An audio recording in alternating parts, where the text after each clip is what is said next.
接下来我们要来特别关心的是中荷之间的这个晶片战开打。那荷兰这个背后有没有美国势力的介入，这个都会持续做关心。荷兰这一次呢，针对中国大陆，他用的法律是用冷战时期的一个法律来夺下中国大陆它的安氏半导体厂哦。那中国则是用断供来反击欧洲哦。那么导致欧日他们的汽车产业恐怕有10天内就会面临停摆的问题了。今天就这些议题，我们会一起的来做关注。赶快来看到荷兰的最新动作，他因为在欧洲哦，他这边已经正式的出手。彭博10月23号报道，荷兰政府突然间出手，就是直接暴力接管中国的文泰科技持股的这一家晶片制造商安氏半导体。那荷兰的代理经济部长怎么说呢？他说：“我们做这样子的接管，是因为基于国家安全哦，所以他们援引的就是冷战时期的一个法律，这个法律叫做1952年的物资可用法。”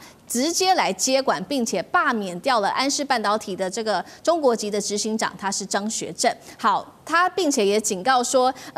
警告这些中国客户说，而且我们做了接管之后，还会不保证哦，中国子公司的产品的品质就会是好的。安氏半导体现在是怎么做运转的？带观众朋友稍微了解一下，主要是在欧洲这边做研发之后，就会送到中国厂这边去做这个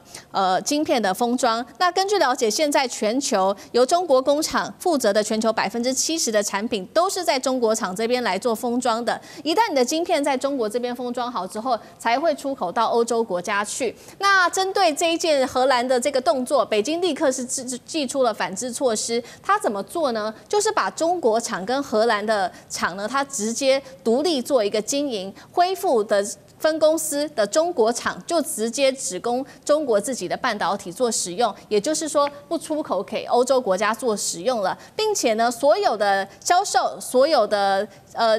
这个交易方式都是使用人民币来做结算的，会造成什么样子的后果？就是欧洲现在已经说了，主要的汽车的供应商跟零件商1周内就会面临到晶片断货的问题，而且10天到20天之内就会扩及到整个汽车产业。现在初步了解，包括了 Benz、BMW 或者是丰田等日系车厂都会受到影响。那么大众汽车也说呢，他们随时都会面临停产的问题。中国商务部长王文涛也说，荷兰的举动已经严重影响到全球供应链的稳定性了。除了说这些欧洲车厂会受到影响，包括德国，他们拿不到这一些很重要的晶片，他们也会受到影响。那进一步，中国它还祭出了这个稀土的管制，也会重挫艾斯摩尔取得稀土制作它的 EUV 光刻机。节目一开始，请教厉将军怎么看了？安氏的中国厂号称只负责封装，为什么现在看起来中国先恢复供货，但是欧洲陷入在供应链的危机？这一场这个经营权之争，到底谁会先撑不住？厉将军，安氏半导体其实它不是什么高科技的半导体了你甚至于它连成熟晶片28奈米都谈不上，它甚至于是2000奈米以上的做这种晶片。那主要是做这个汽车车用的晶片，每一辆汽车这可能要上千片，它这种晶片不管你去感测到，譬如说是自动驾驶或者是说感应到这个行车之间保持车距等等，都要用到这相关的晶片才可以。那安氏半导体本来是荷兰的一家公司，由于它经营不善，都已经快倒了。那文泰科技，中国文泰科技就入股把它买下来。买下来，在文泰科技的这种经营之下，它转亏为盈。那当然，我买下来的话，这个CEO 执行长当然由我中国来派。但是没想到荷兰政府借着说国家安全，冷战的时候这个物资可用法是配合美国，讲明了就是配合美国，然后硬是说是将他的中国的股权只降到只有1%，另外99%为他国有，甚至于冻结中国在这个安氏半导体的所有的这种表决权等等都把你冻结了，等于说是讲明了就是荷兰政府把这个安氏半导体抢去了，跟个抢匪一样抢去。好，那你抢去以后，你知道就是这个安氏半导体这个招牌是挂在荷兰但是工厂是在中国东莞，你研发是在荷兰，但是生产都在中国。那你既然这样子出手这么恶劣的抢夺我，那中国很简单嘛，我就是不准你出口嘛，因为工厂在我这边，我货就不准你出口。但是没想到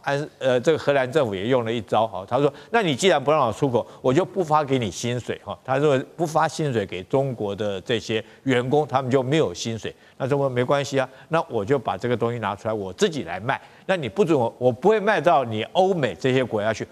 中国自己也有汽车产业啊，中国也有很多的电动车，干嘛？我就供给中国的厂商，国内自己厂商来使用。我一样有钱可以收入，我一样有这个钱可以付给我东莞的这些员工，而且我卖给我自己中国的汽车产业来讲的话，他还可以说什么？就是用人民币来交易，就避开美元。所以我觉得这一场这个中荷之间这一场这个有关于安氏半导体的这种争论，最后的结局应该可以看得出来，最后荷兰必须要软下去，因为你事实上也没有意义嘛，你只是配合美国在做这个动作，做这个傻动作，等于自己在挥刀自宫，你知道吧？你是断了自己的生路。所以后续来讲，我觉得中国因为有够硬的底气。所以在这场这个争夺大战之中，应该是中国占到上风，而且会获得最后的话语权，也获得最后的赢家。好，这个荷兰这次接管安氏半导体，有人外界看起来就像是好像荷兰就是直接用抢夺的方法。当然，荷兰是说，我们用的是有根据法律依据的就是冷战时期的这个法律来接管企业，并且开除中方的主管。他说这样子是为了保护国家安全，到底有没有正当性？汉庭怎么看？还是政治接管？荷兰政府所用的所谓物资可用法是1952年冷战时期出来的，而且那是用在战争时期紧急状态、物资缺乏的状况啊。那现在呢，它是用来接管了一个正常经营的企业，当然是有问题，就如同大炮打蚊子，而且这大炮呢还是从博物馆里面临时拖出来的。所以首先他扣上了罪名，因为你治理缺陷，所以我要把你给接管。但是他一方面指控安氏半导体做得不好，目前也没有拿出令人信服的公开证据，就好像一个裁判突然就闯进了球场，然后抢走一方的球，我怀疑你不会踢球，所以我自己下来踢，那他自己能踢多好呢？这也不知道，跟法治精神背道而驰。而且关键是选择性执法，因为安氏半导体被中资的这个文泰科技收购之后，它的营收和研发都是持续增长，也为荷兰贡献了可观的税收。所以如果荷兰这么做，当然没道理。所以背后还是地缘政治的因素嘛，它就是华盛顿的这个哈巴狗，种种迹象都表明了，它只是在配合美国的对华科技围堵。第一个呢，根据目前曝光的法庭文件，美国官员在2025年的6月明确要求荷兰撤换安氏半导体的 CEO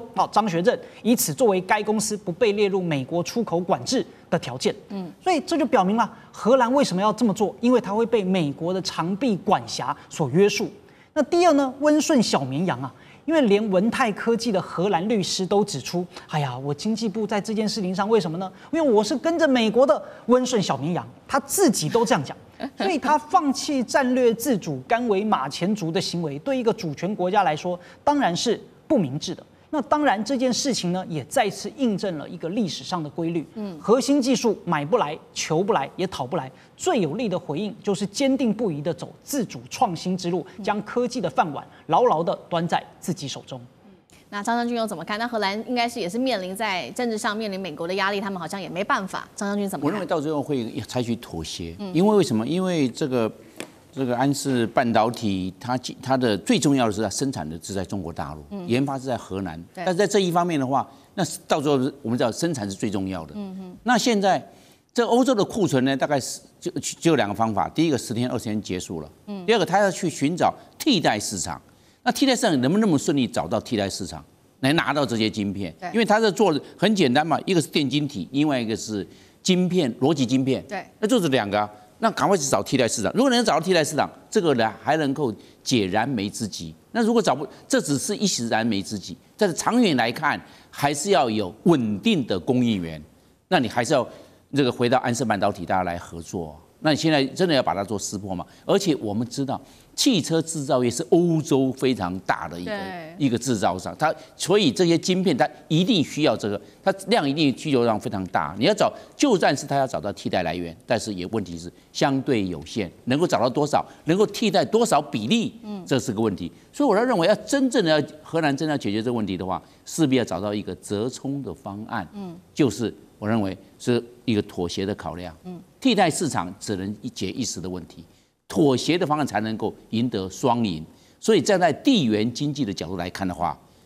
目前最佳的方案还是走向妥协。好，杨老师呢？这个其实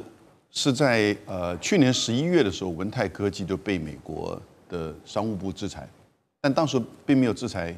这个就是安智半导体，因为这是在荷兰，属于文泰科技的子公司，虽然是100%的持有。那结果到了今年9月的时候呢，你就看到美国的商务部就把中国大陆被制裁的海外企业，如果拥有50%以上的股份，就要延伸制裁，这个东西就严重了。所以后来你就看到10月9号，中国大陆针对稀土就有一个0.1%的所谓的延伸管制，那这就针对美国的这个做法。那美国就想要找个案例来做了，就要求就对荷兰施压，针对这个安氏半导体。那安氏半导体其实